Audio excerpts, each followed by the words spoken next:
All right, looks like we have everyone. Okay, well, good afternoon.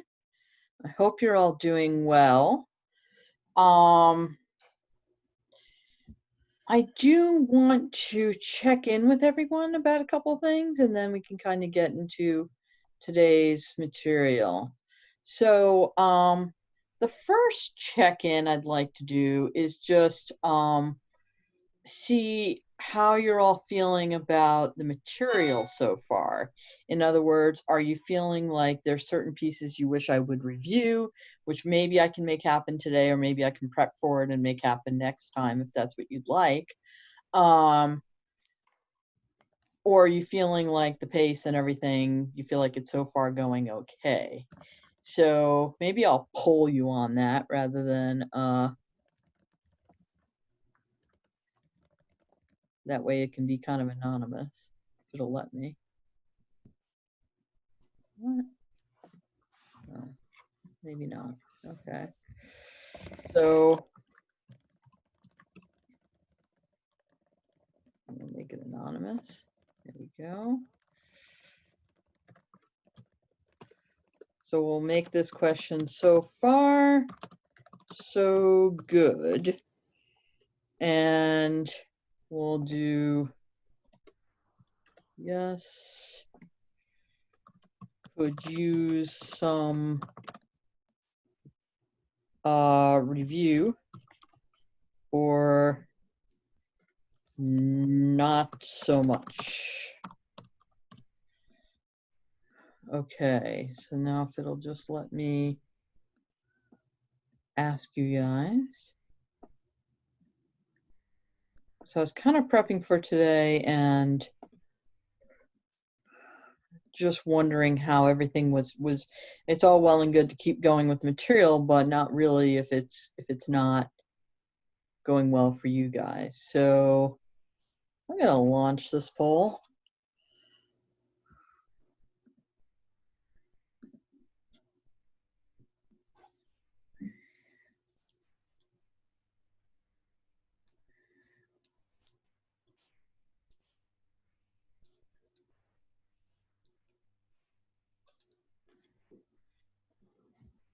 Okay, looks like most of you have responded at this point. I'm sorry it's not a bigger group, so it's only so much of us, but oh, there we go. Okay, so almost evenly split with so far so good, yes, and could use some review. So what I think I'm gonna do for next time is I'm gonna end that polling. What I'm going to do is for next time, I think I'm going to devote some of the time to actually some review. So we'll spend some time on the new material, which I think I miswrote actually in the lecture. I think I wrote the same two materials, but of course next time it'll be t-test for dependent samples and its non-parametric complement, which is I'm always getting these two confused, the Wilcoxon, I believe, is the right one. Yes. So anyhow, we'll be working on, Wilcoxon signed rank test. That makes sense. We'll be working on those two next time, but I'll also leave some time after that, I think, for review. So those who are interested can stick around for that. And maybe I'll pull you again later and see if you could choose any topic for me to review, what that would be. The second question is, and this one you can probably just answer for me, real time, or kind of chat in, because it's not that big a deal. But I'm just wondering how many we have this week. Well, for this week it's not as important, but it becomes important at some point. How many people are still using the SPSS that's for free through RamCloud? I am. Okay, gotcha. 1, 2. Okay. 3. Okay. Okay, so at least a good chunk of you are. So that's good for me to know. And the reason I ask is, like I said, it doesn't matter as much for today, but at some point it means you're on different versions of the SPSS, because when you buy it, you're on 26, I believe, unless they're up to 27 now. And when you use the free one, you're on 24. And there is some features that are not available across the two of those. So that's the reason I ask.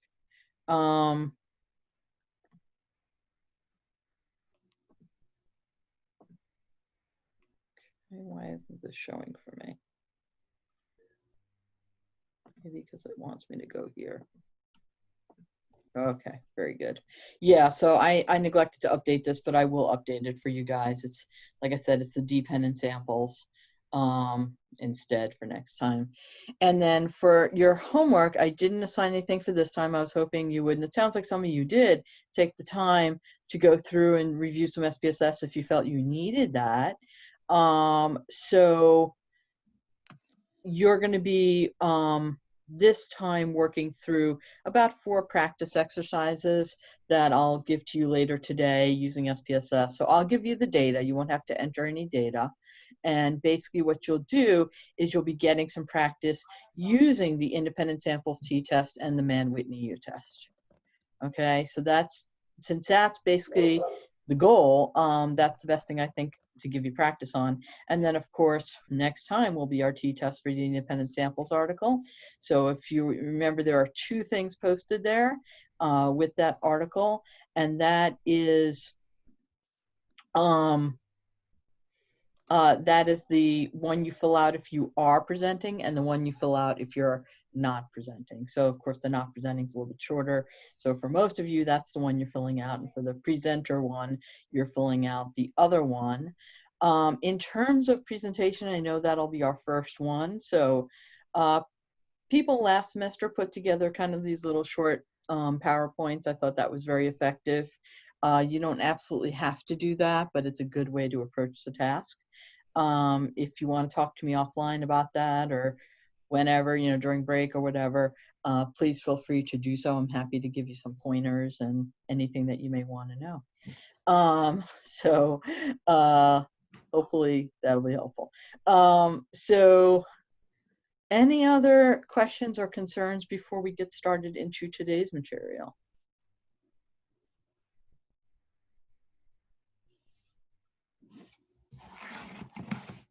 Okay.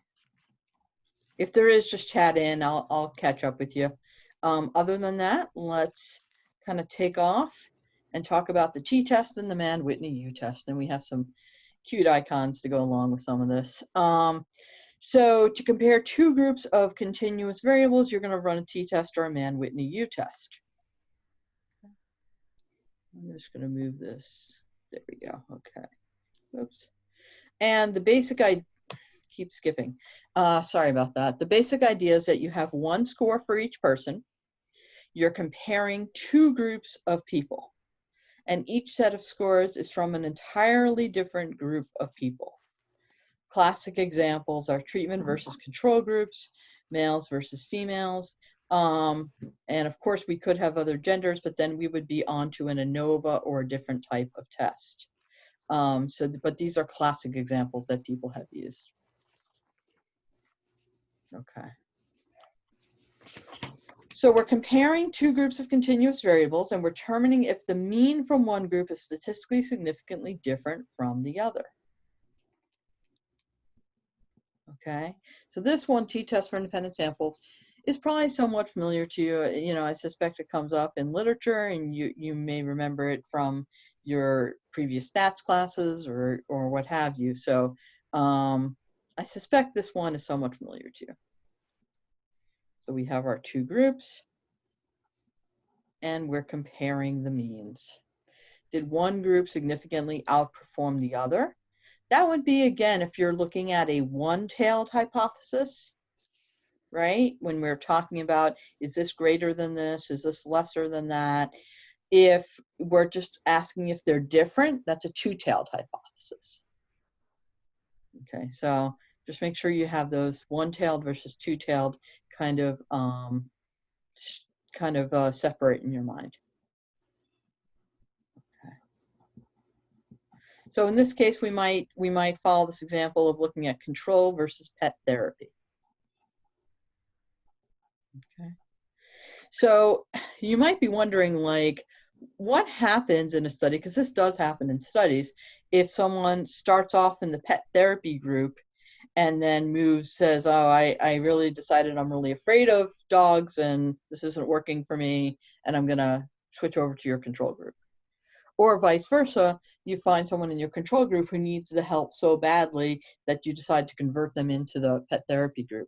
Well, it's not exactly a t-test in that case, but there are designs like that. There are these crossover designs that handle that very kind of situation. So if you're working with data where that has happened, not to worry, there are situations to handle that. Okay.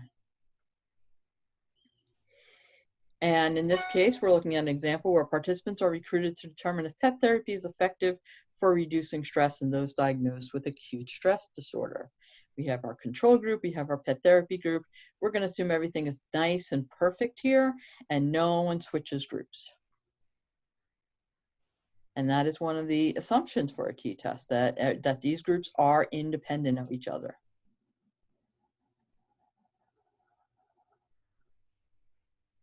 Okay.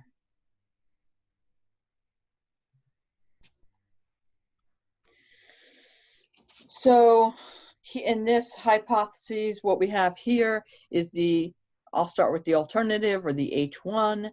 There is a reduction in pulse rates in the pet therapy group, or the null, there is no reduction in pulse rates in the pet therapy group.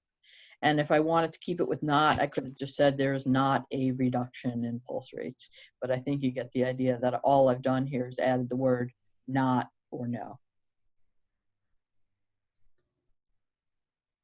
And that's all you ever want to do when you go from alternative to null. Or at least that's the easiest way to do it. Okay. Here's another example. We wish to know if people in the community of Moore, Oklahoma will have significantly higher PCL scores, and that's a post-traumatic checklist measure, than the people in the nearby community of Norman, Oklahoma. The reason for this study is there was a tornado in Moore, Oklahoma, and it didn't touch the nearby community of Norman, but it did some pretty devastating damage to Moore. So let's say we sample 8 people in Moore, Oklahoma, and 8 people in Norman, Oklahoma, who complete the PCL 1 month after the tornado. Notice these low ends, by the way. And that is okay for a t-test for independent samples. Now, some would argue not. I've seen some books even that talk about a quota for N, and that N should be at least 30 per group, but really the t-test for independent samples was designed for small samples in some ways. So I would personally think that you are fine, even if you have a small sample, to go ahead and conduct this t-test. Others might be very conservative, let's put it that way. But I think most people would agree that it's fine. Okay. So if we set it up like this, significantly higher, then we have a one-tail test. Persons in Moore, Oklahoma will have on average higher PCL scores than persons in Norman, or persons in Moore will not have on average higher PCL scores. Again, that same pattern of alternative and null. Now, had I made this two-tailed, then I would just say there is a difference between the PCL scores in Moore and Norman, or there is not a difference in the PCL scores in Moore and Norman, right? So just that's really the only change we make from one-tailed to two-tailed. It's a big difference in terms of how you get to view your p-values at the end of the day and how you get to interpret your data. But in terms of phrasing the null and alternative, it's not a big deal. Okay.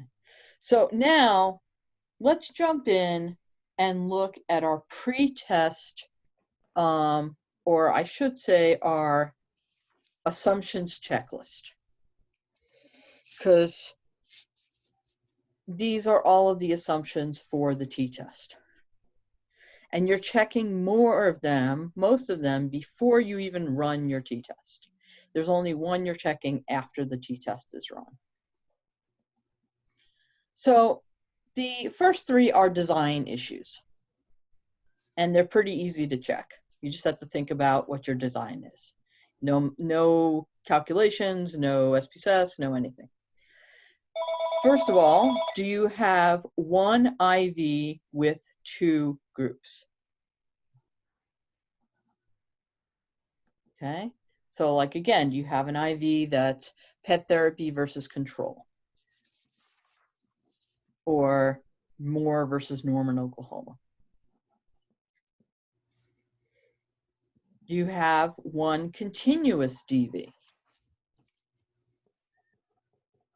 right? Remember what we're talking about with continuous. We're typically looking for something that's, in this case, interval or ratio.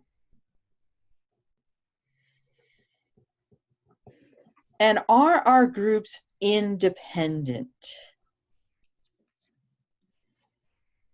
Are our groups independent?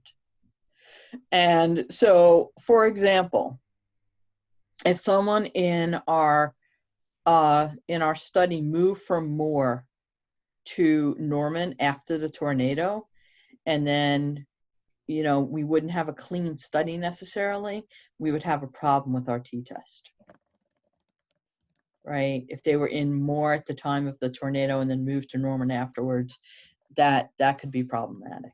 So we've got to make sure our groups are completely independent. Now we get into the ones that we're actually going to test using SPSS. No outliers in either group in terms of the DV.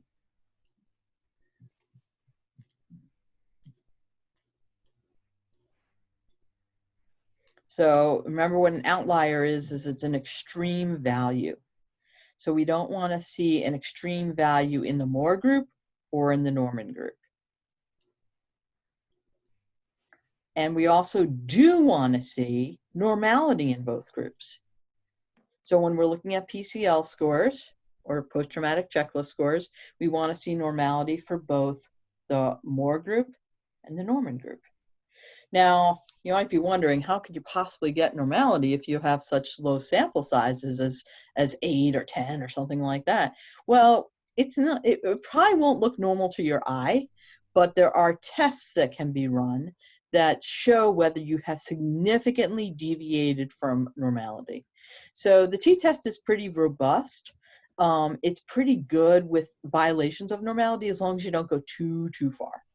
And there are tests that will tell you if you've gone too far and you can't run this test anymore. So typically when you're walking in the door for a t-test for independent samples, you know you've got 1, 2, and 3. You know you have one IV with 2 groups, you know you have one continuous DV, and you know you have independent groups. If you didn't, you wouldn't even be looking at this option. Now, the next two are the primary things you're going to test to see if you're going to run the t-test for independent samples or if you're going to run the Mann-Whitney U. See, if you fail one or both of those tests, you're running the Mann-Whitney U.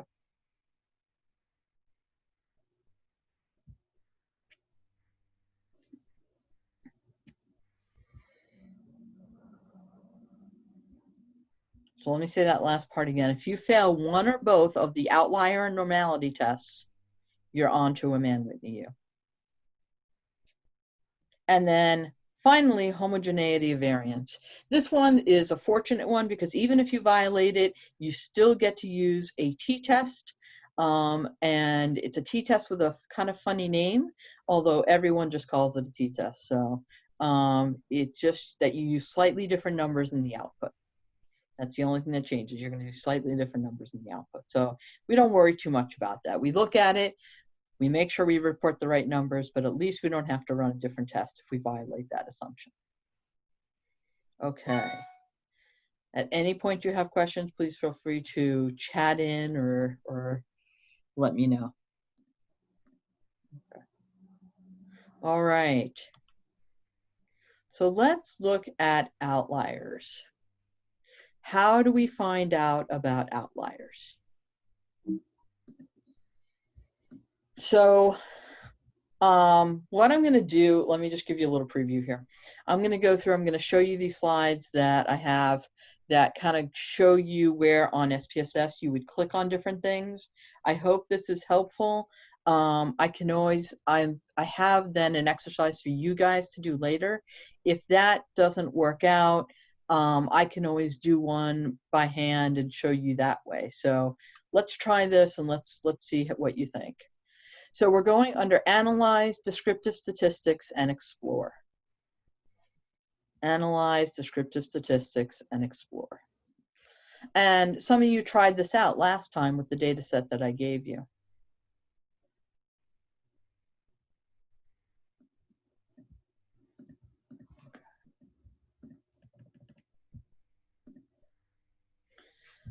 So once you do that, this is the box that will appear in front of you. Now you're gonna need to choose one for factor and one for dependent.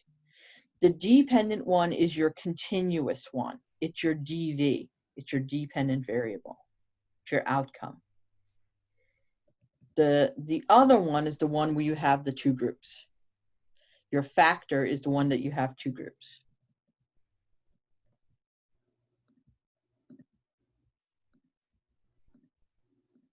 I'm also going to point out to you here, notice how for display, it says both. So it's going to give you both some statistics and some plots. And we get to choose exactly what we'd like to see in a little bit. Okay, so we move engagement over, we move gender over. And you move things over by clicking on it, and then you hit the little arrow button. You also can, if you like this better, you can kind of click and hold it and drag it over to the other side. Either one will work. If you make a mistake, just hit the back arrow and it'll move it right back for you.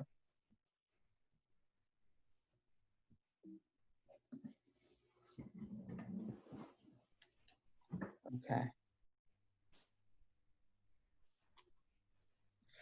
Now, under the plots button, you'll be presented with some exploration plots. And usually this is already checked off, the factor levels together and the stem and leaf. And you'd like to retain those, so don't make any changes there. The other thing that you will be checking off eventually to test for normality, and I would just say do it now, is normality plot with tests. So that one that's right in the middle that says normality plot with tests, you are going to want to check that off.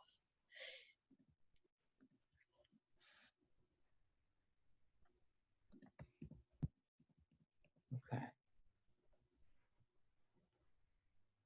And so you can see this one actually takes the stem and leaf out. I'd like to leave it in. I think it's just one more interesting thing to look at.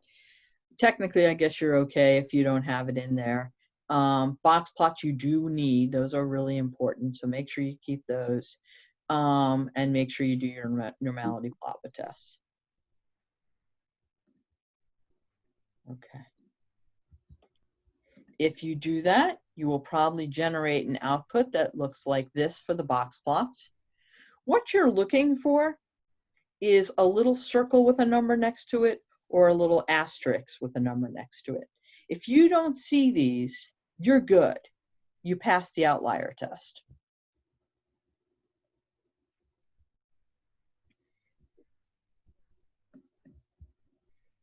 Okay, so if you don't see those, you have passed the outlier test. So here's what it looks like when you do see those. So you see the 26, this is kind of a moderate outlier, and the 6 is an extreme outlier. Incidentally, 26 and 6 refer to the ID number if you have one, which is why I always recommend having an ID number to identify your cases. So this is telling you ID number 26 is the case that has the crazy DV value. And ID number 6 is the case with the crazy DV value here. Okay, so that's what you want to look for. If you don't have an ID number, this refers to your row number. But I don't like that as much. I always recommend having an ID number for each of your cases. Okay. And it's really easy to generate. If any of you need help with that, just let me know. I can show you quick how to generate those. Especially if you have a small data set, you just make a new variable and you start numbering 1 to 40 or 1 to 100. If you have a large data set, then I can show you how to use an Excel trick to actually get as many numbers as you need. Okay. I have a question. Sure, please. So if you were looking at a variable that's like ethnicity, and you're looking at a school or like a sample that's like predominantly white, and you have an outlier because it's just a minority, would you still call that an outlier? Well, the outlier would be on the DV, Okay. right? So if you have something like ethnicity in a case like a t-test, and let's say we only, first of all, t-test would, this is kind of a weird example, because the t-test would only allow for 2 ethnicities. So let's just pretend we have that just for right now, to make it an okay t-test example. Then your DV would be whatever. Like, let's make up a DV. What do you want to do? I have no idea. We can do bowling scores. How good are they at bowling? So where the outlier would be is if you had someone in one of your 2 ethnicity groups who was either like a significantly poorer bowler than everyone else in their group, or a significantly better bowler than everyone else in their group. Okay. Does that kind of make sense? Yeah, that makes a lot more sense. Thank you. Okay, sure. And so, but you raise another important point, which is, what do we do with outliers? You know, how do we deal with them? And I'm going to address that actually, because there are some choices. Okay. So here we go. If you do not want to remove an outlier, you feel you cannot, you have 4 choices about how to proceed. You can run the non-parametric Mann-Whitney U. That's my preferred choice, honestly. I think it's a perfectly fine test, and you can easily do it. It's not hard to do. I don't really see a disadvantage of doing that. The next one gives me like stomach problems. I don't like it so much. It's modify the outlier by replacing the outlier's value with one that is less extreme, the next largest value. So in other words, let me just go back for 1 second and show you this. It'll let me.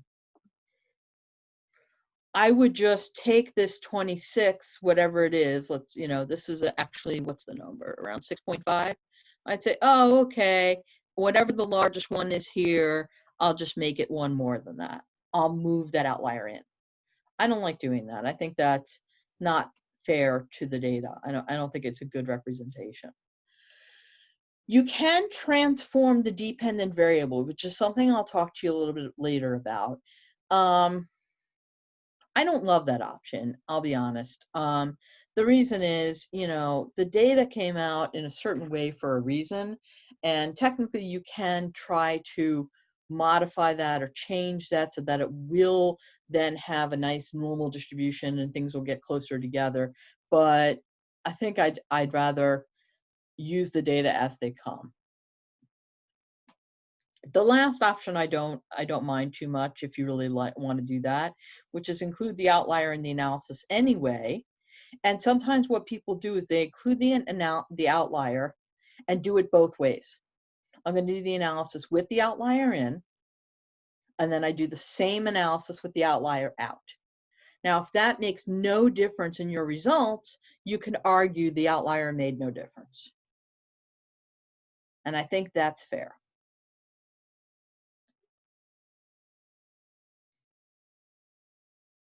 So the options I like the most are 1 followed by 4. 3 is not bad. 2 I don't like, but people do it. People do it. I just want you to be aware of it. Okay.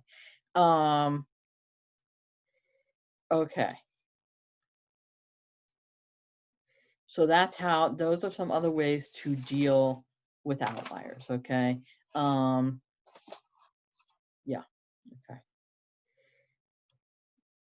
let's talk about normality now. Okay, so this is where we remember we checked off the normality plot with tests. So this is an old-fashioned way of looking at normality. Skewness and kurtosis. We talked a little bit about this before. And skewness is when all the data piles up on one side. And kurtosis is when your tails, when it's either really like, tends to be when your tails either are heavy or light. And that usually results in either kind of a skinny or broader distribution. So there used to be this way to get at normality where you would divide the skewness number by the number here. Let's see if I can move this so I can show you better. Yeah, you divide the statistic number by the standard error. And if you got something that, exceeded 3, you'd be in trouble and those sort of things. So, but this has been replaced. And here, now you can see some really nice examples of skewness and kurtosis.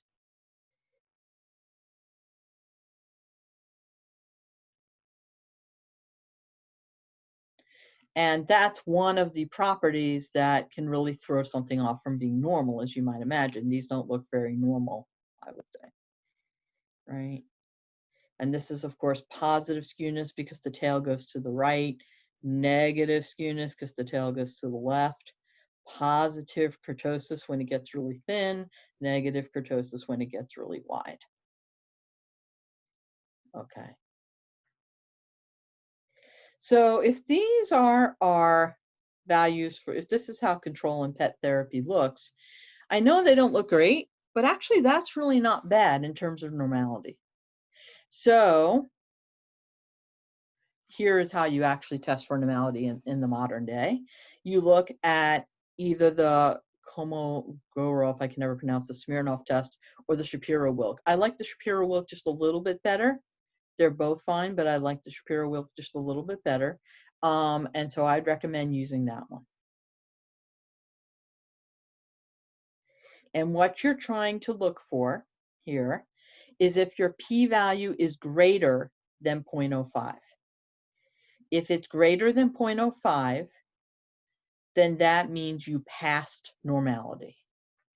So in this case, if you can see the sig value is 0.995, that's a lot bigger than 0.05, so I passed normality for my male group.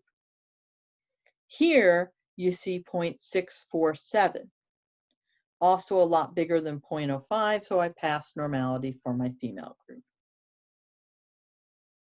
Okay, so both, again, this is looking at engagement. So my male engagement scores and my female engagement scores both are pretty normal.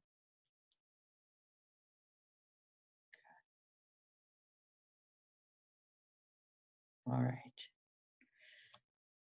This is another way that you can actually look at normality. I'm showing this to you because it comes up in some later tests where you might need this. This is a normal QQ plot for male and for female. And you notice how all the dots like kind of fall right on the line, a little bit off maybe. This is looking a little bit S-like, but not bad. This one looks pretty good. That's good. That's what you're looking for. When it starts getting funky is like this. This is what positive skewness looks like. And this is what negative skewness looks like.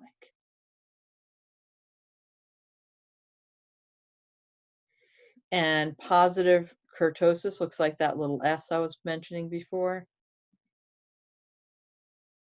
And this has its own little like kind of squiggly formation, the negative kurtosis. Now again, this can be handy, it can be good to look at, but we're not worrying too much about it because we're going to pretty much, for this test, trying to get rid of that glare, rely on the Shapiro-Wilk. So I show you this stuff, I think it's useful, but pretty much rely on the Shapiro-Wilk for normality, okay? So we've got our box plots for outliers, and we've got our Shapiro-Wilk for normality. Okay. So now we've done all this, we've passed all our tests, we're ready to actually run the analysis. So we go under Analyze, we go under Compare Means, and we go under Independent Samples t-test.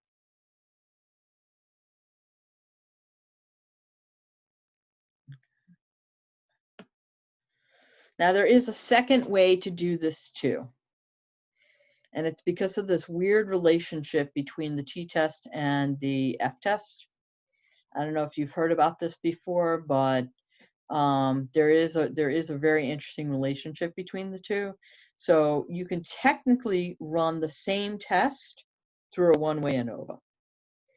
Personally, I don't like getting into all that. If I want to run an independent samples t-test and it's available on my menu, I'm just going to select an independent samples t-test. I just think that's easier. Okay. So when you click on the independent samples t-test, this is what comes up. Okay, so here's the part where we have to know which variable was where again. The grouping variable is your IV. It's the one with two categories. And the test variable is your DV, or your continuous variable. So let me say that one again. Your grouping variable is your IV. It's the one that has two groups. Remember the control versus the pet therapy, or the Moore versus the Norman. So it could be a treatment variable, it could be a town variable, anything, whatever you're using in your data set that has two categories.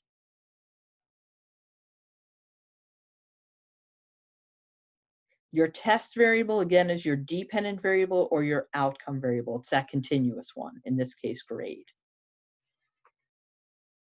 Now, the one tricky thing is when you first bring over morning or whatever you're bringing over to grouping, it's going to have two question marks here where the 0 and 1 are. You've got to click Define Groups, and you have to tell it what your two numbers are for your two groups. This is why it's helpful to not necessarily use string variables, because it's looking for two numbers here. It wants you to say 0 represents Moore and 1 represents Norman. Excuse me.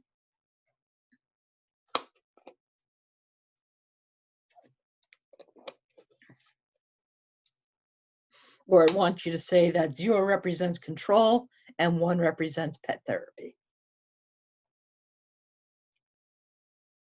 Or if it's 1 and 2, just tell it it's 1 and 2. Just tell it what your two categories are represented by in terms of numbers. Okay. And here you can see where if you actually hit the define groups, this is what it looks like.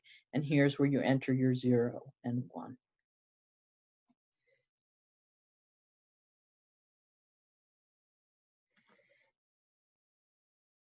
Okay. So here is some of the first set of statistics that you get out when you run this analysis about grade and morning, no or yes. You will see the means of both groups, the standard deviation, the standard error of the mean, just some basic, interesting descriptive statistics.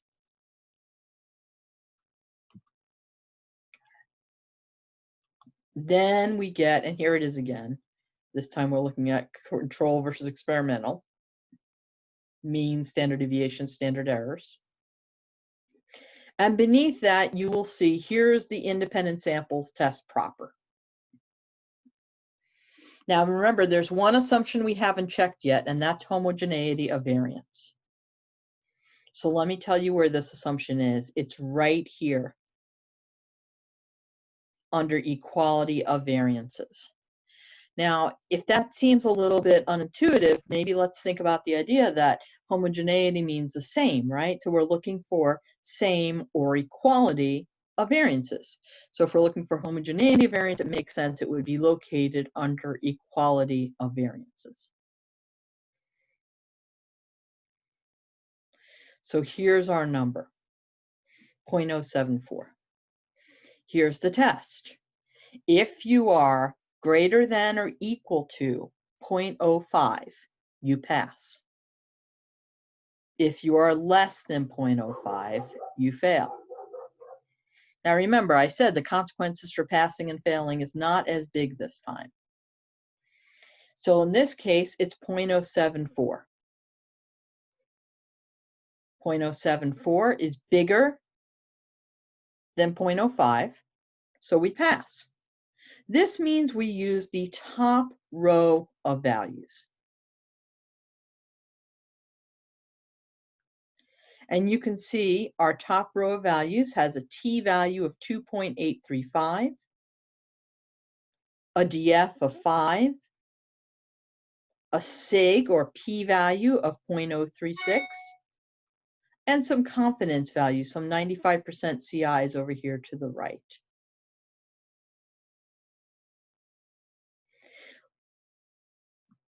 When you're reporting this, people typically report 2 decimals for the t. So it would be 2.84 in this case. The DF I would report exactly as is, and the p-value I'd report. The p-value you actually have a choice, and we'll talk more about reporting in a minute, but I could report this as p less than 0.05, or I could report it exactly as p equals 0.036. Okay, so let's say we had failed the test for homogeneity. Let's say this was 0.021. That would be less than 0.05. Then I use this bottom row of values. Now my t is 3.14. My df is this kind of odd number of 4.534. And my sig is 0.029.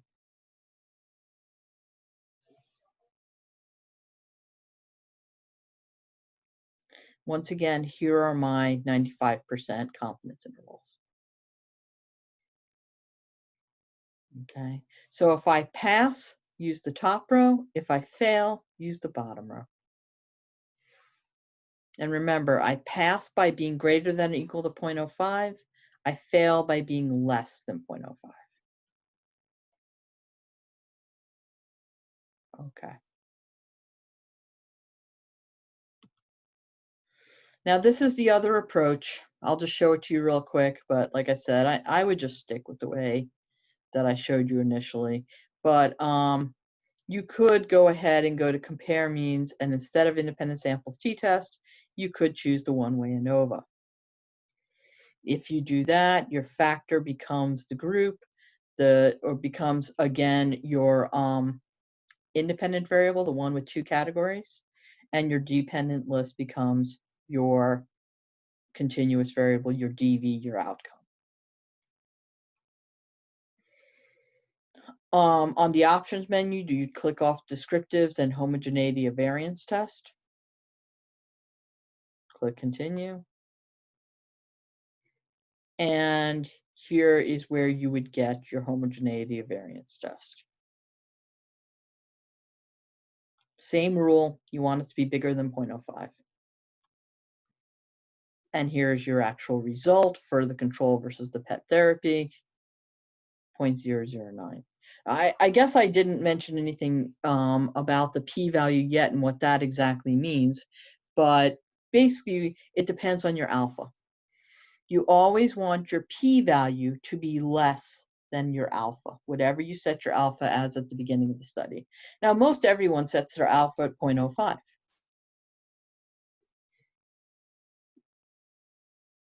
But you don't have to. You could set it lower.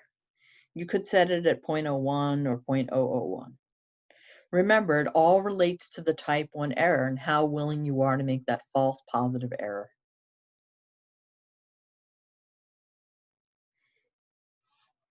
Okay, so what this is saying right here, my p-value is really low. It's 0.009, which means that there is a difference between my control and pet therapy groups. There's an important difference here.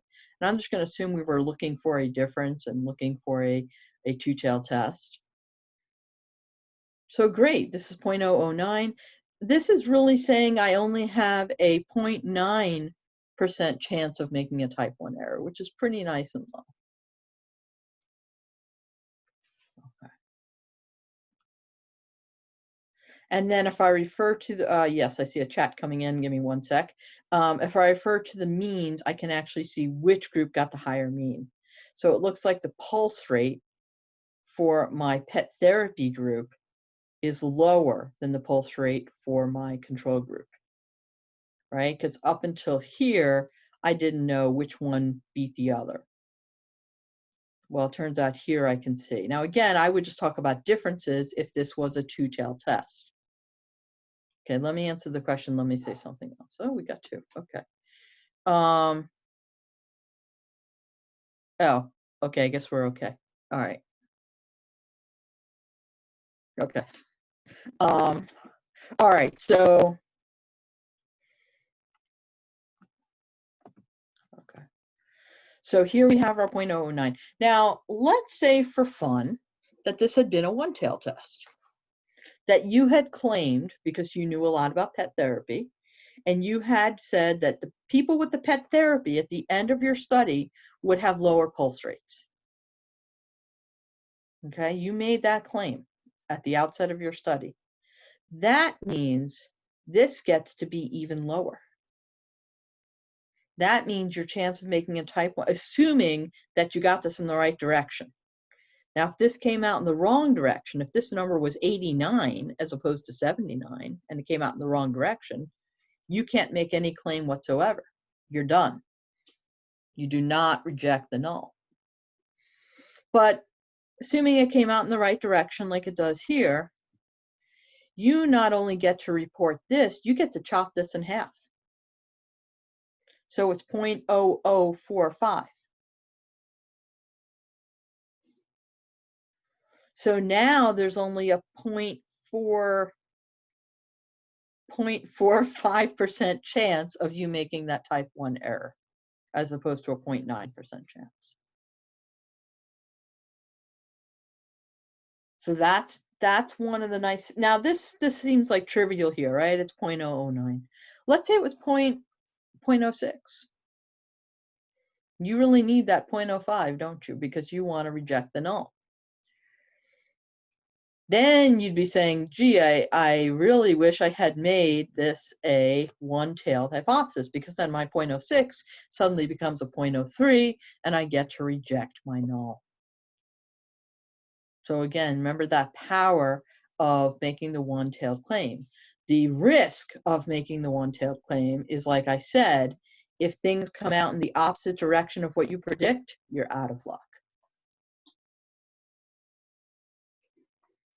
So risk benefit of making it one-tailed versus two-tailed for your hypotheses. Okay. All right. And again, this is following through that other example, and same thing, like what they're just showing you, if you would run it as an ANOVA, how this would look. You know, it's fine. Refer to the means in the same way. Yes. And you still get a confidence interval, which is really nice for reporting. So, okay. Okay, so now we can resolve our hypothesis. Since P is, that shouldn't say equal, should just say less. Since P is less than 0.05, this indicates a statistically significant difference in the pulse rate in the groups, control versus pet therapy. Control 84.1, pet therapy 79.93, our P is 0.009. So what do we get to do? We get to reject the null. Had this been a much higher number, like 0.06, we would not get to reject the null. Okay.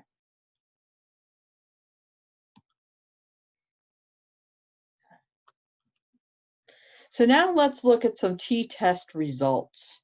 I borrowed these from Laird because I think Laird does a really nice job of how you would like to report t-test results. So I'll just kind of go through it real with you, and just so you can see how it goes. So there were 20 male and 20 female participants. An independent samples t-test was run to determine if there were differences in engagement to an advertisement between males and females. There were no outliers in the data as assessed by inspection of a box plot. See, they cover the box plot. They cover the outlier assumption. Okay. Engagement scores for each level of gender were normally distributed as assessed by Shapiro-Wilks test, p greater than 0.05. And there was homogeneity of variances as assessed by Levine's test for equality of variance. Again, notice they're giving the exact p, but it's greater than 0.05. The advertisement was more engaging to male viewers with the mean and standard deviation than female viewers with the mean and standard deviation, and a statistically significant difference, mean, 95% CI, and it gives the T and the P. T, excuse me, is the 2.365. I would have just reported as 2.37, but this is fine too. The DF is 38 in the middle there. And here's your p-value. I don't think this this piece right here is critical. For a dissertation, you probably want to do it, but for most things, you probably don't need to report the mean difference or the CI of the mean difference. It's nice, but you don't have to, in my opinion. I don't always see that. Okay. All right. So that's one t-test result. Here is how it would look if you did not pass the homogeneity of variance. Remember I said that you use the bottom one, and there's a funny name for the t-test if you don't pass homogeneity of variance, but everyone just calls it a t-test? Well, it's technically called a Welch t-test. When you're using that bottom row of numbers, it's technically called a Welch t-test if you want to be fancy. Okay, and you notice that it says, due to the assumption of homogeneity of variance being violated as assessed by Levine's test for equality, in this case p equaled 0.008, clearly less than 0.05. But there were no outliers. It passed the normal distribution, and it gives the same sort of information.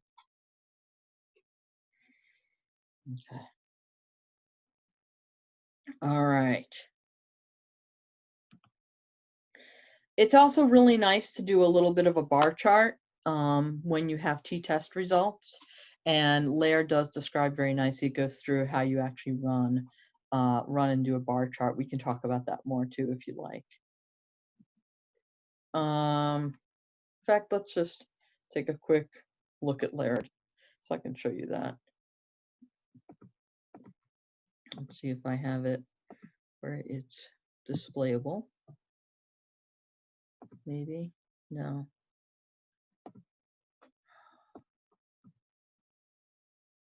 Put that back. Go here.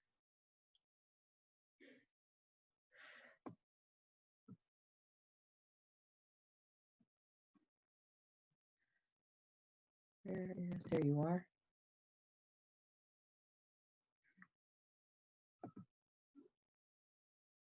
Okay.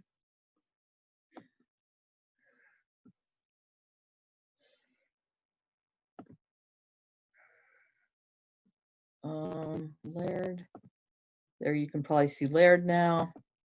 At least I hope so. And now I'm going to scroll down to the, it'll let me. So you can see the actual bar chart. Okay, so if you're not familiar with bar charts in SPSS, basically this is how you approach it. You go to graphs, you go to chart builder.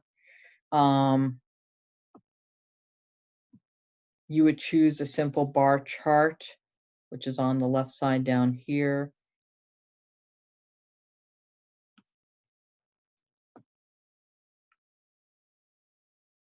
Okay, so it's showing you choose the bar chart. Then you take this actual chart and you drag it to the center. Next, you can line up your axes. So you generally want to put your categorical axis on the bottom. Again, that's your IV, the one with two choices, and your continuous variable on the side. That's your DV, your outcome variable.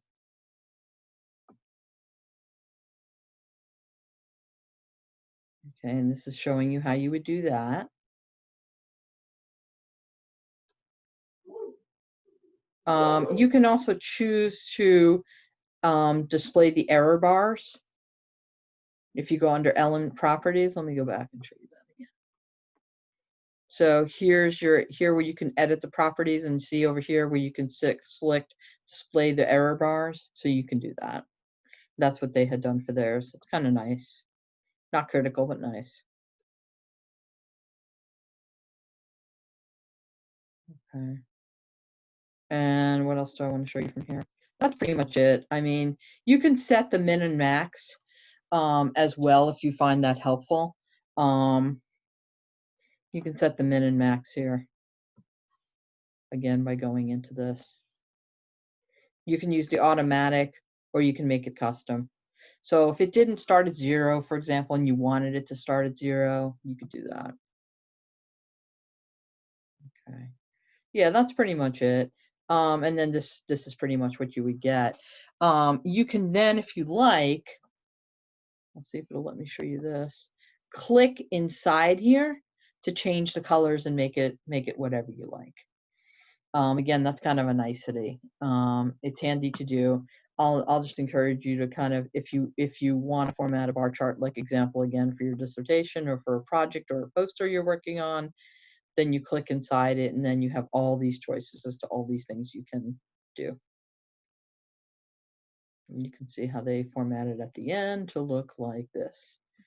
Personally, I would have chosen something other than gray and white if I was making the change, but this is what they chose. Okay. All right. So let me switch back now to here. And let me start talking to you a little bit about the Mann-Whitney U test. If this will let me.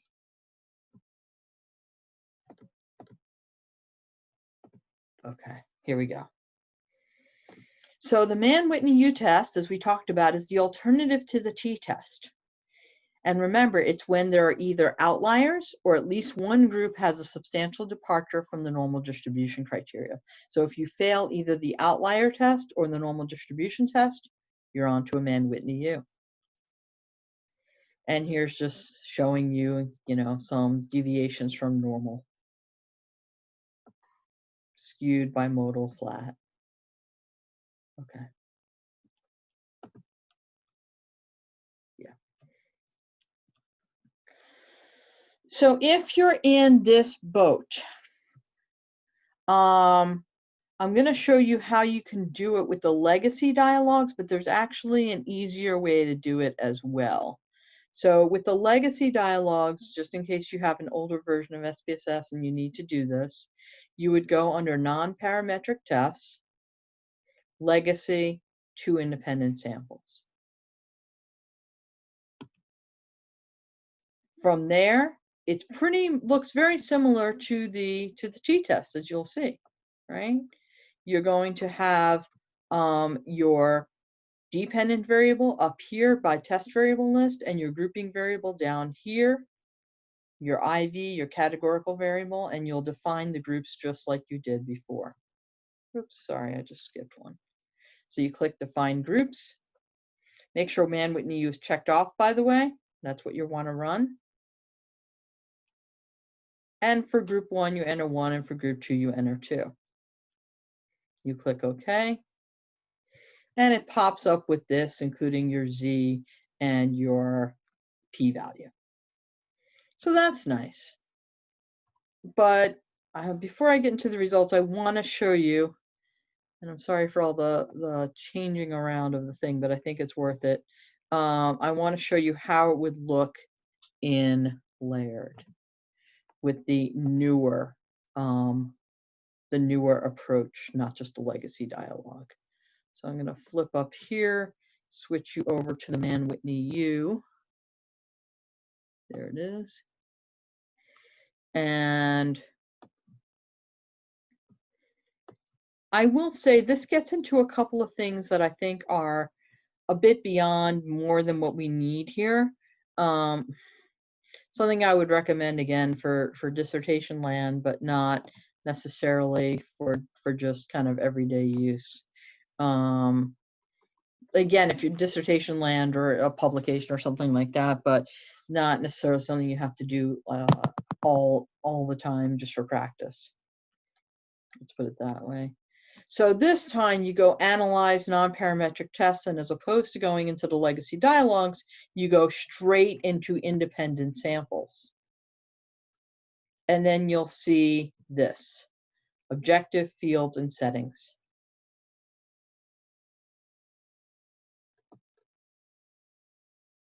Okay, you can leave the objective as automatically.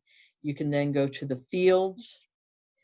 Again, your group variable is your categorical variable. Your test field is your dependent variable. Oh, sorry, I didn't mean to flip like that. Okay. So you got your gender and engagement in there. Okay, we're using custom field assignments. You see that second dot here.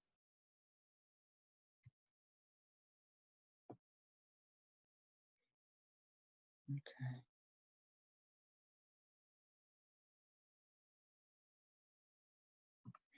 And you can automatically choose the test based on the data, or you can customize the test. So you can customize this and click off Mann-Whitney and all that kind of stuff if you like, or you can let it choose for you.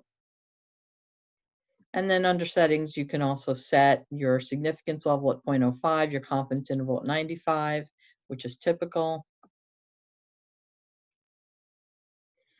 This is just noting that how you exclude variables or how you exclude cases. And the typical way is to exclude cases. You can do it either test by test or list wise. Now they're choosing test by test. I typically just put it on as list wise, but let's talk about missing variables, I think, a little bit later. It's just, if you have something missing, how are you going to count that? Are you going to count that in this, are you going to like exclude it from the cases entirely, which is what I recommend, right? Because you don't have the data there. Okay. And then you click run. And then I don't want to show you the legacy. I do want to show you that however you run the Mann-Whitney U, you're going to need to generate your medians because you're going to want to report those. Now remember, with Mann-Whitney U, we're no longer comparing means, we're comparing ranks really. So we're really thinking of this as a little bit more like ordinal data, and we're really treating this with medians rather than means. So once you've done that part, what you also want to do is generate your medians, excuse me, by going under Analyze, Compare Means. And as opposed to checking independent samples t-test, and as opposed to checking one way and over, you're just going to click means. Bring over your DV and IV. And then under options, you can bring over median.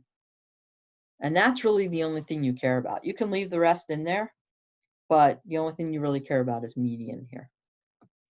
And that will produce your medians that you will want to report. So you notice here, they actually took everything else away except for the median, because that's all we care about.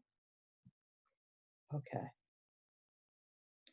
So when they start talking about the assumptions and generating a population pyramid, I think if you have, you know, looked at the t-test and made sure you hit the first 3 assumptions there and then miss the outlier, I feel like what they're trying to say is the distribution similar for both groups? And it's a good thing to look at, but I don't think it's absolutely critical. So I'm just going to skip you ahead to looking at some interpreting of results. Okay. And you can see in the new procedure that it will tell you exactly what you need to know, your significance value, whether you retain the null or reject the null. And then if you click inside it, it will give you all the information that you need. Your actual Whitney, U, that test statistic, right? It's going to give you your p-value.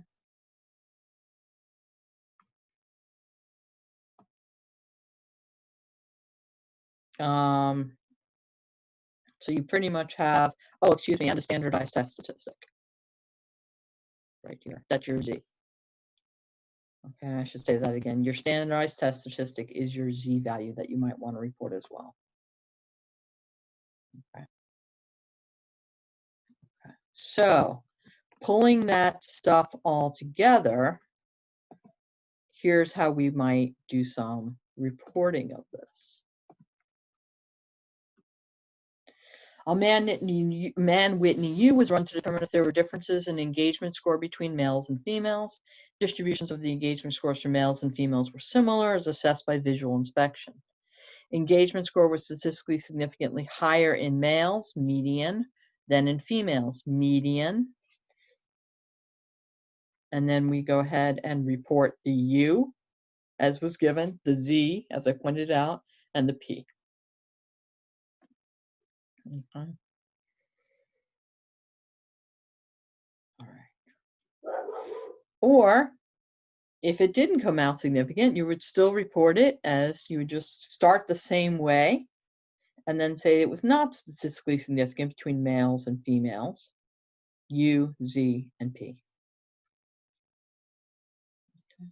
All right. Before I get into transforming data, there was one other thing. You noticed probably when I was showing that to you that there was an asymptotic asymptotic P, and an exact P, and I'm okay with you reporting either one.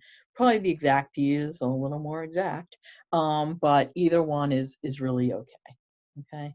I guess if you're making a choice and you haven't done this before, you might as well choose the exact. Okay.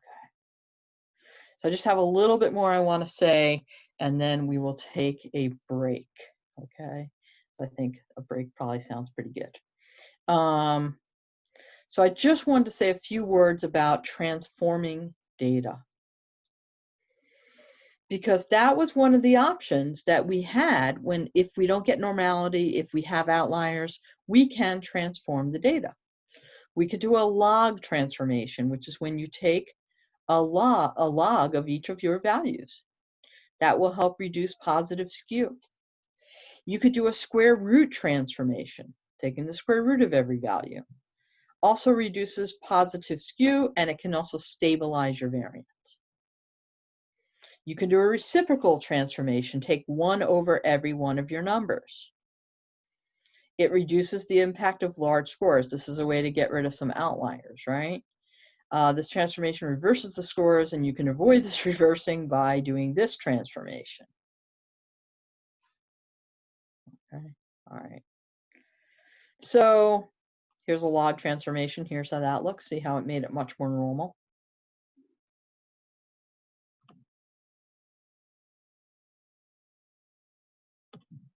Square root transformation.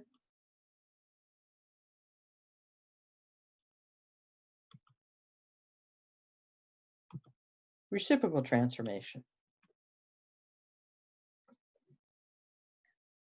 Okay. So yeah, this can be a downside if you look at this before and after. The question is to transform or not. And what some people have said is transforming the data helps as often as it hinders the accuracy of F, which also means of T, because they're so related. And what you have to bear in mind is that transforming the data changes your hypothesis. Now, like when you do a log transformation, you're no longer comparing arithmetic means, you're comparing geometric means.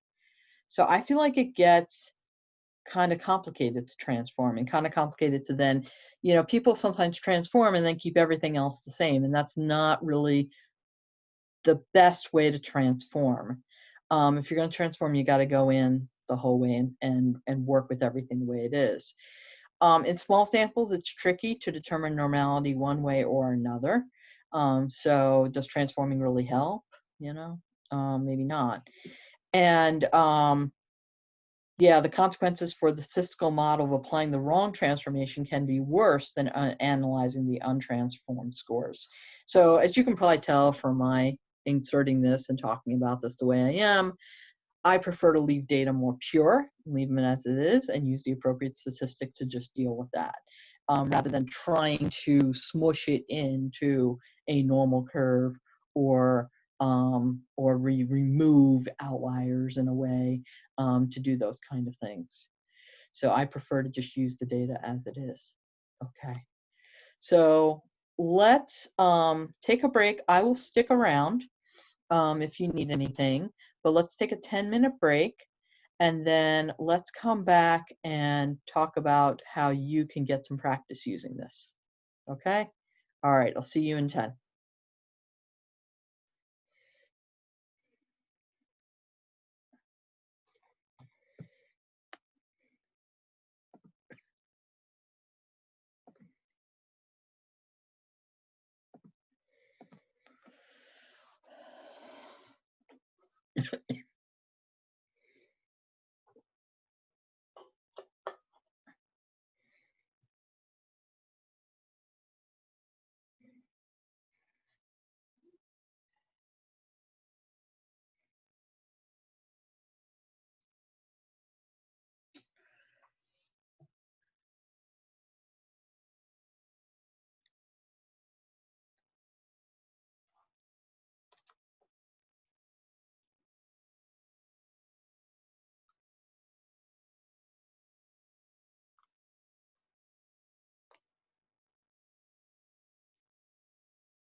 Sorry to bother you on the Not break. at all. Not at all. Just give me 1 second. Okay, here I am. What's up? I wanted to see if we could meet before next class, like before I'm gonna go first for the like, Right. but I'm on your like schedule once and I don't have any times that overlap with yours. Oh, really? Oh, that's a shame. Let's fix that. So let me look at that. What's your schedule like? I can do Monday or Tuesday between 2 to 4, and it looks like you only have until 12:45 on Mondays and no Tuesdays. Yeah. But I can make a Tuesday work. So what are we talking? Tuesday the 22nd, would it be? Yes. Is that right? Okay, so yeah, one is 3 to 4 okay for you on Tuesday the 22nd? Yeah, that's perfect. Okay, let's do that. Thank you so much. Yeah. Um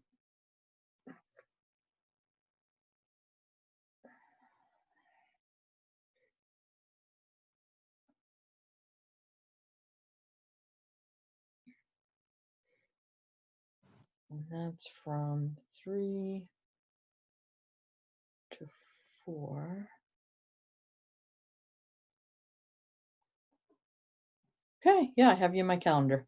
Perfect. Thank you. I just want Yeah. to like talk about I want to read the article first and then like Yeah, and then ask you talk it questions through. before, I go because I want to make sure I know what I'm talking about before I try to tell other people what I'm talking about. Sounds good. Sounds like a plan. Okay. Yeah, no Thank problem. you. No problem. Yeah. So how's the material treating you so far?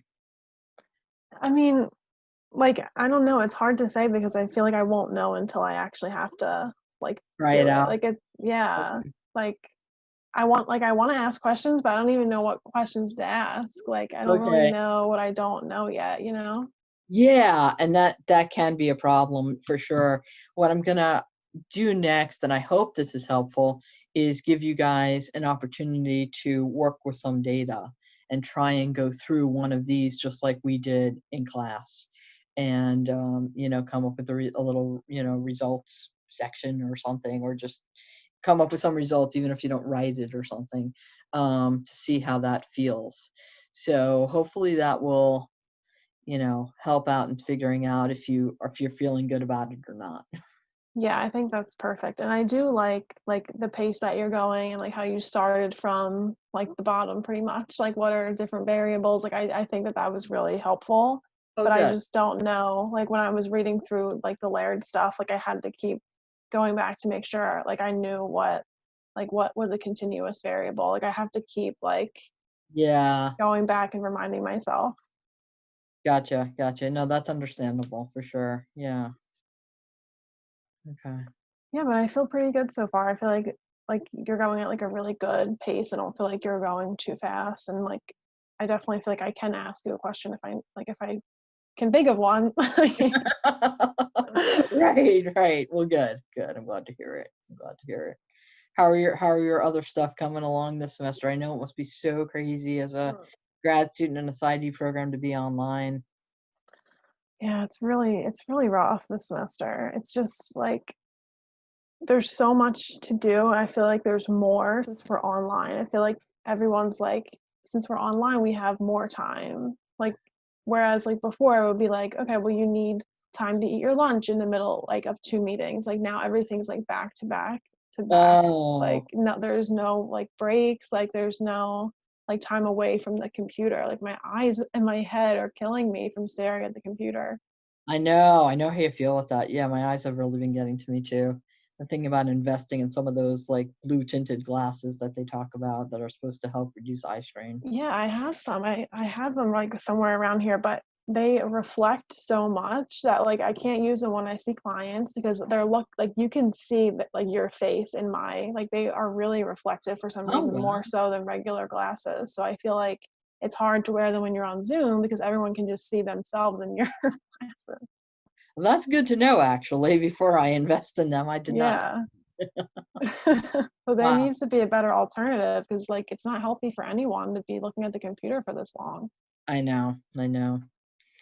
And we'll see what happens. I know that my son's school is thinking about going back into regular classes, like even in mid-October. The original plan was first week of November. Now they're Wow. thinking about going back mid-October. So either that will be okay or it won't be, and we'll see what happens from there. So Yeah, it's just crazy time for everyone right now. yeah, it really is. So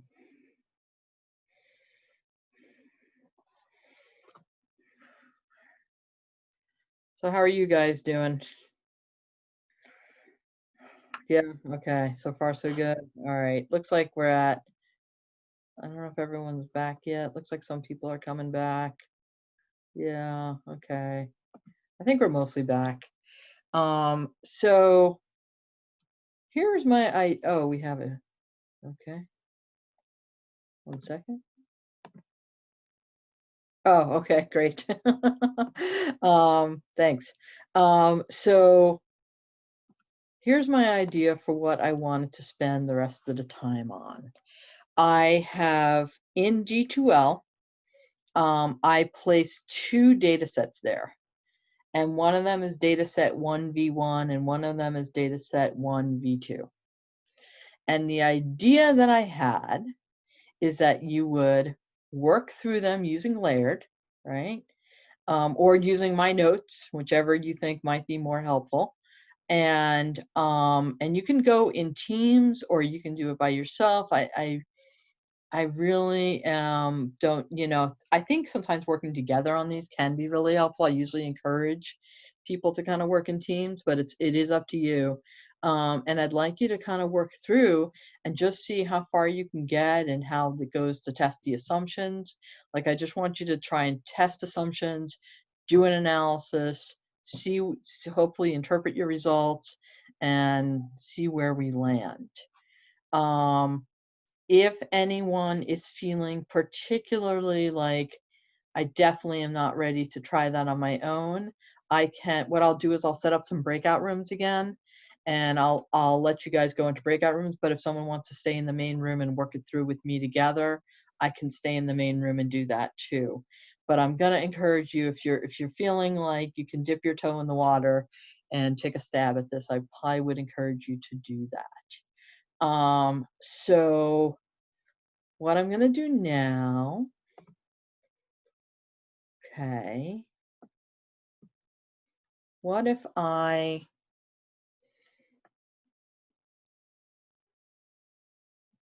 am I going to do this?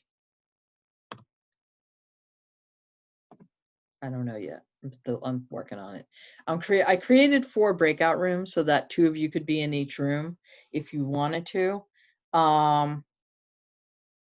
And if there's someone in particular you'd like to work with, let me know. If you'd rather be in your own breakout room, let me know. If you want to stay here, that's fine.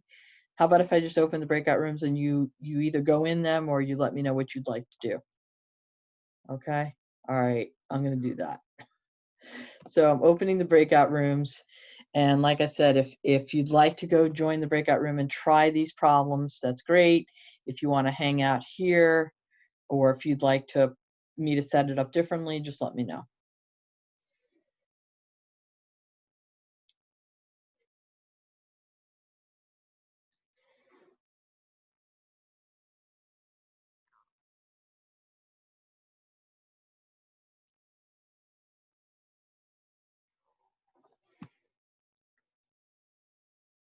Hey, Brian.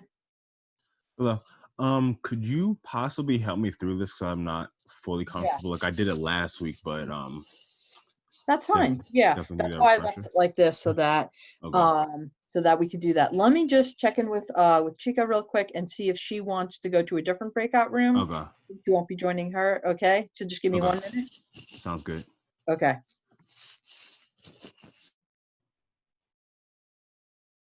Can you hear? Okay, good. So Brian's going to stay in the main room. We're going to work together. Would you like to join a different breakout room, maybe? I kind of want to work on my own for like Perfect. Then that worked out perfectly, didn't it? That's great. if I have questions, can I, like, if I leave the room, will I go back to the main one?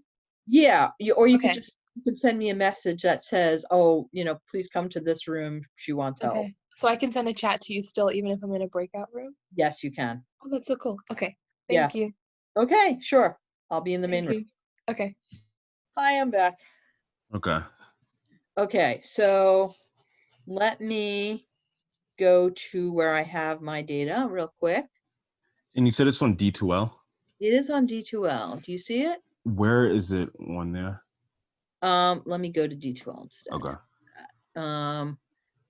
Give me one sec.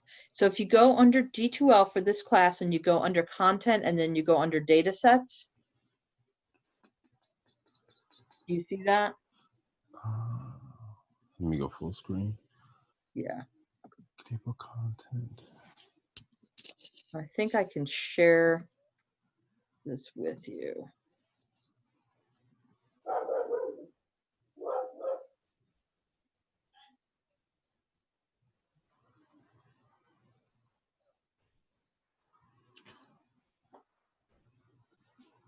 I'm not seeing data set under table of contents. You're not. That's really No. weird. Did I put it in the wrong place? That would be very bad. This is the right class. Do you see syllabus and Zoom meetings information and then lectures and then homework? I see course syllabus. That's one box there. Course syllabus reading, conducting research, resources and information, making a good argument. This isn't my class. Are you in my class? Well, I know you're in my class, but are you like? Did I click on the wrong one? I might have clicked on the wrong one. Sorry. Okay.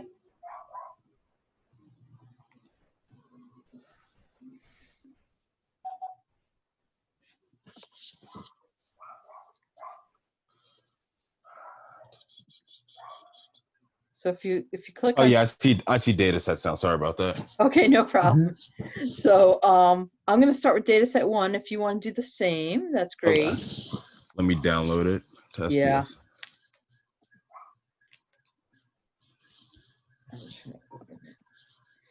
Brian, which version of SPSS are you using? Would you remind me? I'm using the RAM cloud version. Okay. All right. It's a little bit tougher. So Okay. yeah, I if you can invest in a little SPSS, that might not be bad, but Okay. just something to think about and just sharing that. Okay. Okay. I got data set 1 pulled up. Okay, great. Perfect. So let's see what we're looking at. So really, you know what? I'm just gonna quick do one thing, if I can, hopefully. How do I, no, that's not what I wanted. More breakout rooms. Hang on one sec. Okay. Sorry, I just wanna.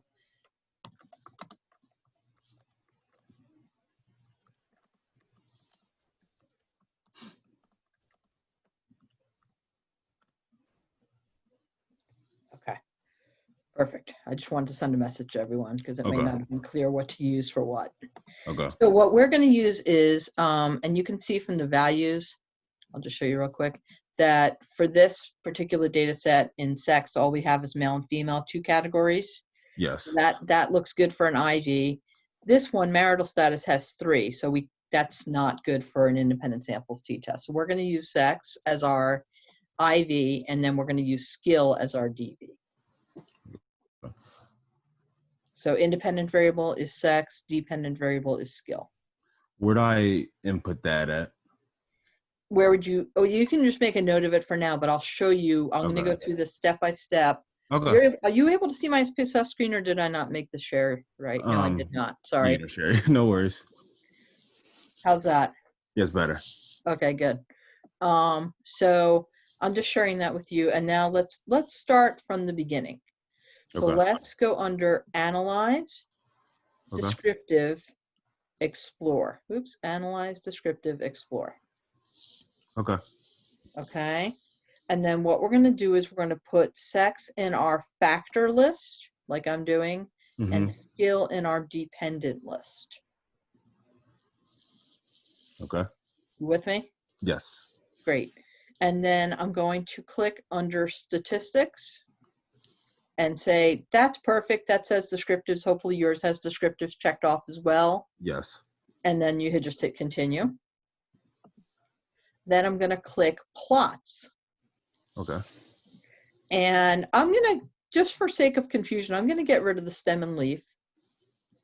Okay. And I am going to click off normality plot with tests. Okay. Got it? Okay. Yes. Okay. So then I'm going to click continue. Then I'm going to click, that's all I need to do here. So I'm going to click OK. Now, all I'm doing here is I'm trying to figure out if I met my criteria for continuing on. Okay. Now, this is for figuring out if I met my outlier criteria or assumption, I should say, and if I met my normality assumption. Okay. Okay. So I'm clicking OK. Did it flip with you where you can now see my output, or should I switch? Yeah, I can see. Are you I don't seeing my see your data or my output? my output came up, but I don't see yours. I just see your data. Okay, let me switch. Okay. Yep. Okay. Yep, there it is. Okay. Let me just check in real quick because I see Jenna has rejoined us. Jenna, do you have a question you want to ask while we're looking through this? Or do you just want to hang out and look, or? I just want to hang out. Okay, sounds good. I think I got it, but I just want to make sure. Okay, so far all we've done is set up our tests for outliers and normality, and we're going to look at it right now. Okay, so here we are. We got some information. That's lovely. Remember, for outliers, we want to look at the box plot, which I'm getting to right here. Now, remember, again, I'm looking for either little O's or little stars that tell me I've got some significant outliers. I don't see any of those. Yeah, I don't have any on mine either. Perfect. So we've passed the outlier test. That's great. Okay. Now let's see if we pass the normality test. And if I scrolled up to tests of normality, did you find, let me know when you find this. Yep, got it. Okay, and then I'm going to go to Shapiro-Wilk. Yes. And then the significance. Now, I want both of these numbers to be higher than 0.05. Mm-hmm. What do you think? Yeah, they are. Okay, so we're good. We passed the normality test too.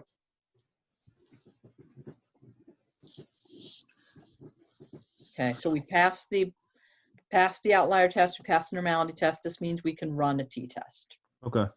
Okay, so I'm going to go under Analyze, just compare means, Okay. and then go to Independent Samples t-test.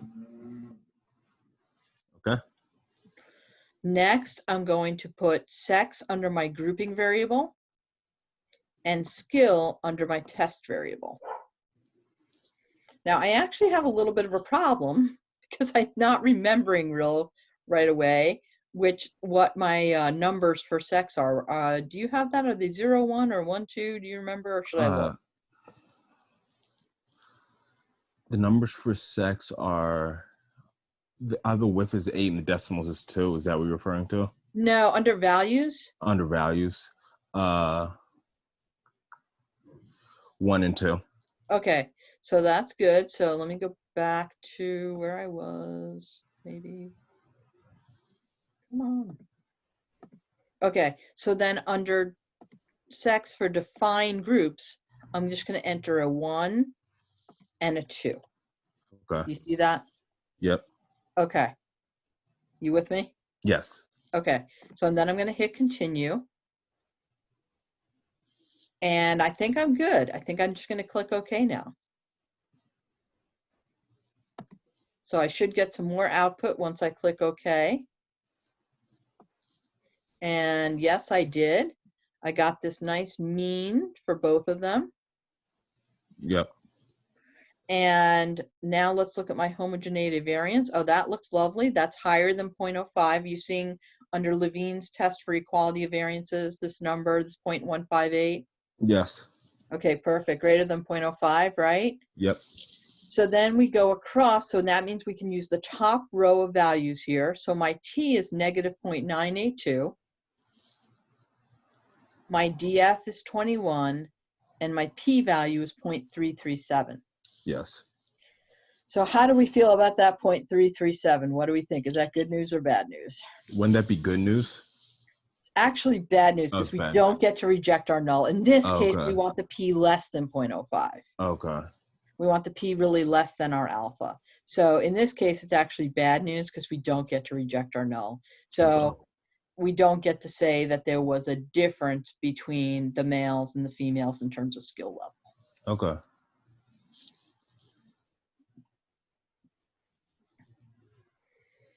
Okay. You good so far? Yeah. So that's pretty much it. And then I would encourage you to go to the write-up that I put in the slides and try to write, like try your hand writing up the t-test. But maybe before you get into that, you want to try the other data set and maybe you can lead a little bit? Yeah, I'll see what I can do. Okay, so you walk me through this time and I'll kind of try and follow. All right, let me download it. Okay.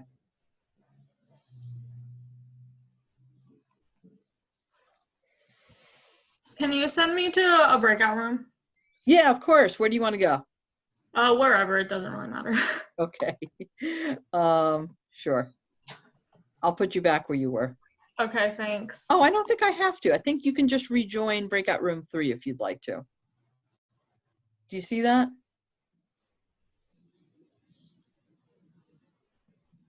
Okay, yeah, she got it.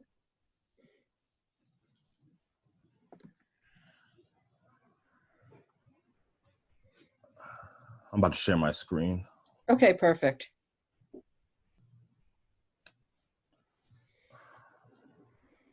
Oh, can you stop sharing yours so I can share mine? Yep.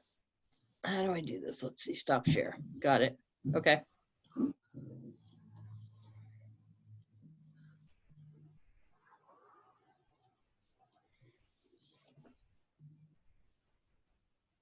Can you see my screen? Yes. Okay. All right. So I would go. Is this the right one? Yeah, it looks the Okay. same, right? Okay, But yeah. as long as it's V2, it's going to have different Okay. numbers. So it's going All to right. maybe come out a little different. Okay. So we'll go to analyze, right? And then descriptive, and then explore. Right.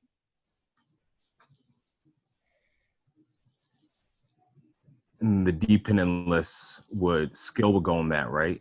Right. Okay. And sex would go on factor list. Got it.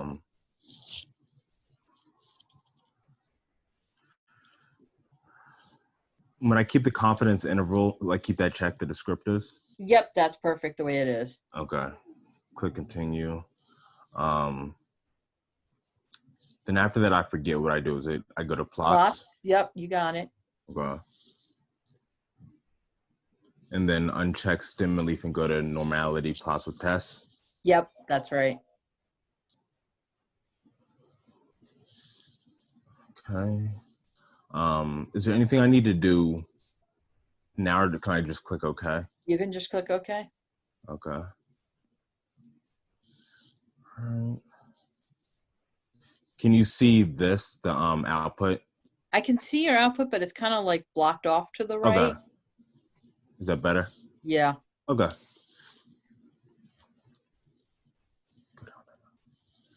All right, so now we have the outliers. What would I do in this situation? Okay, so you failed the outlier test, right? Yeah. Yeah, so that means you're probably heading for a Mann-Whitney U. Okay. Now let's double check the normal just to see for sure. Okay. I mean, you are going to head to a Mann-Whitney U, but because this is a practice, let's go ahead and check the normality anyway. Okay. See those tests of normality right there? Yeah. I can't see what's to the right, but I'm sure you can. Yeah. Significant, it's 0.000 for males, and for females, 0.138. Yeah, so the males is the problem, right? Yeah. So, so we're definitely heading to a Mann-Whitney U. Yeah. Okay.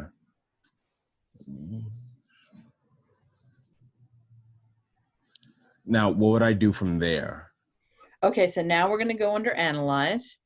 Okay. And you're going to go to Non-Parametric Tests.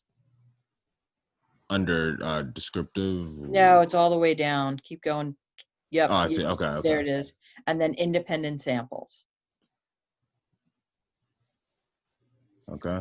Now you can leave the first one the way it is, the automatically compare. Now go to Fields. There you go. And your grouping field, do you have a guess for that?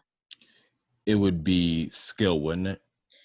That's the test field. So Okay. skill is your test field, Then sex is your sex. group field. Okay. So go ahead and put Oops. you have to click off use custom field assignments. Okay. See that near the Yeah. top? Yep, good. And sex would go in test fields. So sex goes to groups, Groups, yes. Skill goes to tasks. Okay. right? And then go over to settings at the top, Oh, okay. Yeah. third one, yeah. And that actually looks pretty good to me. I think you can go ahead and select run. And something else will start coming up for you. Yep. And what do you think? It actually tells you, so that's kind of nice. Oh yeah, the distribution skill is the same across categories. So wouldn't that mean there's no like difference between the two groups? Right. There's no Yeah. difference between the two groups. And you can Mhm. even see that from your p-value of 0.118. And it Yeah. also says they're retained the null hypothesis. Okay. Now, double click inside that blue. Here. Yeah. See how it opens up all this other stuff? Yes. Okay. So now you also get your Mann-Whitney U number, which is 91.5. Are you do you see that yet? Oh yes. Okay, Right there. good. And then you'll get your standardized test statistic, which is your Z, which is 1.578. Mm-hmm. And you get your exact p-value, which is 0.118. Okay.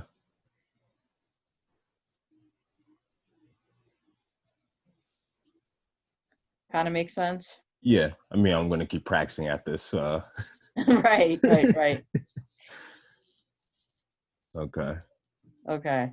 But you got it. You got Yeah. both, and you were able to see what they did, and I think you would be able to figure out whether you were going to reject or not. In this case, you can't reject because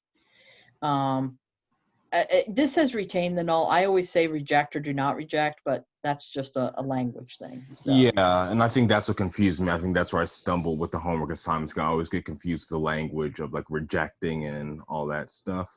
Yeah, I think just reject, not reject is the easiest. So Yeah. Okay. personally, but I won't ding you if you say retain, Mhm. but I just think it's easier to do reject, not reject. Okay. All right. I'm gonna stop sharing my screen now.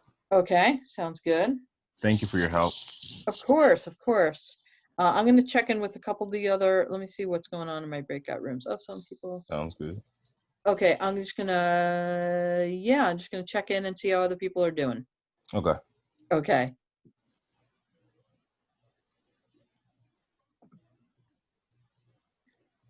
The null. Hi. I'm just checking in to see how you guys are doing. Are you doing okay? Yeah, Emily is a great teacher. Good. We had a little problem because for the Mann-Whitney U, I had marital as the dependent variable, right? That's what happened? Yeah. Oh, okay. So And because it there were work. 3 different kinds, it was not working. Right, that makes sense. So, yep. That's I realized that's why I sent you. Did you guys get the broadcast message of what to use as the IV and DV? Oh no, we didn't. Nope. Oh, that's nice to know my broadcast messages don't work. Okay. So yeah, I sent you all a message saying to use sex as the IV and skill as the DV. And that would probably be the easiest to use. That's okay if you didn't. I mean, as long as you're getting practice, that's all I care about. But that's really good to know. That's not happening. I also realized that because I'm using RamCloud for SPSS, I can't actually open the files from D2L. So that's right. It kind of forces you to buy SPSS, which is fine. I can do it, but oh no, you can't. Well, all you have to do if you don't want to do that is download them and then you go to, once you open your SPSS on the RAM cloud, you have to go to File, Open. And then you Oh, can open okay. it. So there Okay. is a workaround. You don't have to buy it. It's just easier. So Yeah. there's a Which workaround. honestly for might make it all- worth it because I'm gonna be using it so much with research anyway. Like, Gotcha. I just do it.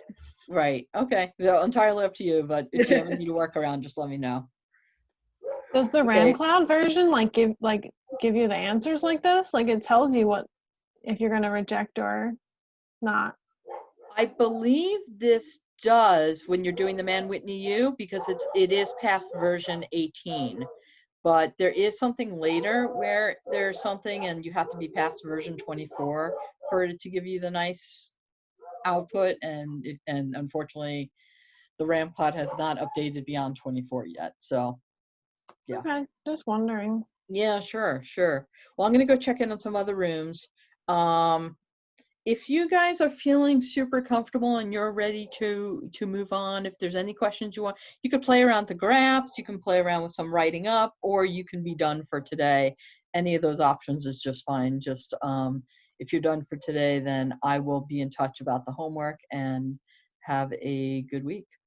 Thanks, Thank you you so too. much. Okay, sure.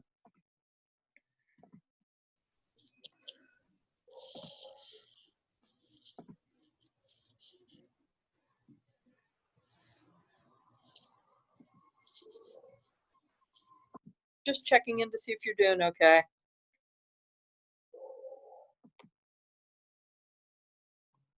Hi. Yeah, I think I'm doing fine. For the most part.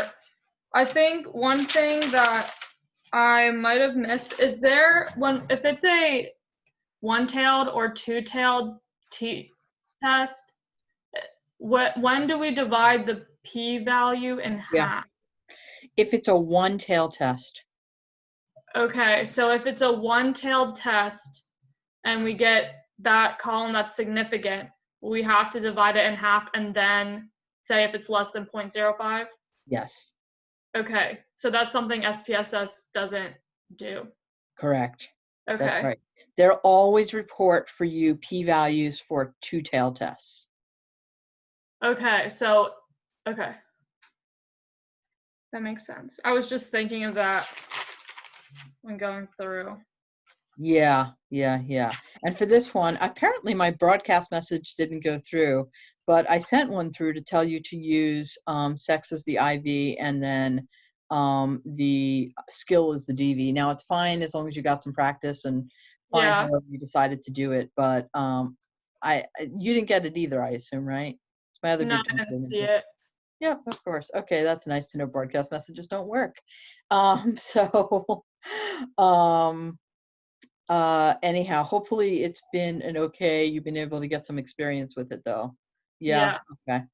All right, so I will just say to you that if you feel like you are set, feel free to take off.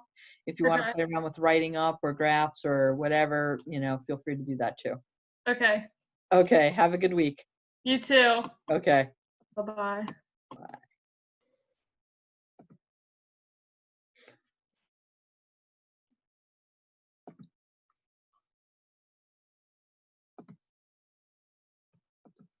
I'm just checking in to see how you're doing. Hi. I had a question. Do we save the outputs we made, or You um can. Do you want to know how to do that? I actually just learned, I figured out how to do it for our Rise lab with Oh, okay. so I saved the first one, and I figured because I don't think has anyone else come back yet? I'm just gonna play around with the other data set too. No. I mean, I've been just checking in with people, so it's totally fine. And yeah, I think it's good that you're playing with the second data set because you'll see it comes out a little differently. Okay. So I think that's great. And then I will say that once you're done playing around with it and you feel good about everything, please feel free to take off for the week. I'm going to send you information about the homework, and I guess I'll have a great week. Thank you. Also, Yeah. sorry, this No, might no. be a bit like too much to ask, Yeah. but Because playing with these is actually really helpful. It got like the cobwebs out of my brain regarding sure. SPS and stuff like that. Is there a way you could just add like ungraded exercises that we could do aside from the homework? Yeah, I can do that. I can do that. So let me think about that, how I'm going to do that exactly. So what I'll do is I'll try to I'll give you more than the 2 or than the 4 I was planning to give you, and I'll give you like a couple extra, and then those will be ungraded. Okay. Thank you so much. Yeah, you're welcome.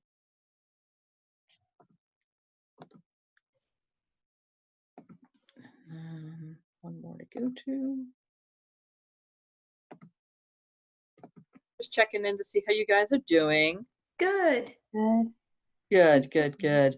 Any questions or any concerns that have come up, or have you been able to work through the examples? Yeah, we did both data sets, and I think we're good. Okay, perfect, perfect. Well, if you have any questions, feel free to ask. If you want to continue to play with either creating a bar chart or doing some writing, feel free to do that and check in with me. If you're done for the day, that's fine too. I'll just wish you to have a great week. But if you have any questions, just let me know. Okay, thank you so much. Okay, have a good one. Bye.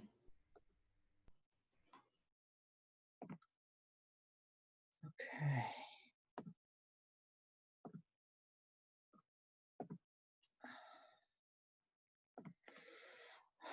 So Brian, is there anything else I can help you out with, or are you just kind of trying to play around with it a little more? I'm just playing around with it a little bit more. Sounds good. After class, I'm gonna keep messing with it. Yeah, yeah, definitely. That sounds great. Yeah.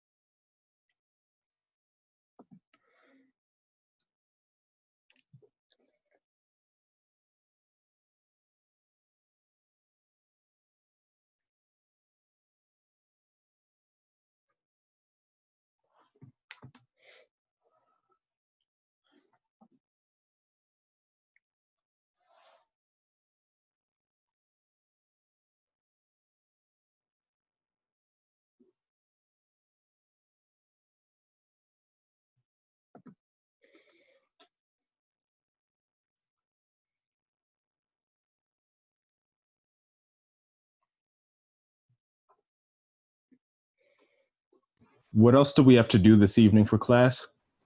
Today, that's it. So That's if you're it? just playing around, you're comfortable playing around on your own, Okay. please feel free to take off. Have a great week. All right. But that's it for class for today.